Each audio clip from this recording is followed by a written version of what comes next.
નાળફળિયા વર્ગ પિછોડા પ્રાથમિક શાળામાં શિક્ષક દિવસની ઉજવણી કરવામાં આવી।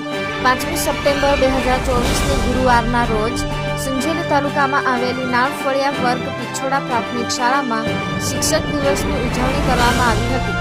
દર વર્ષે 5મી સપ્ટેમ્બર ડૉક્ટર સર્વપલ્લી રાધાકૃષ્ણનના જન્મદિવસની યાદમાં શિક્ષક દિવસ તરીકે ઉજવણી કરવામાં આવે છે।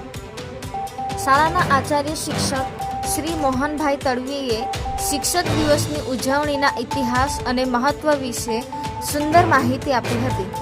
શાળાના મુખ્ય શિક્ષક શ્રી જગદીશકુમાર કે કામોળ દ્વારા શિક્ષક દિવસ નિમિત્તે ભાગ લેનાર તમામ બાળ શિક્ષકોને અભિનંદન પાઠવ્યા હતા।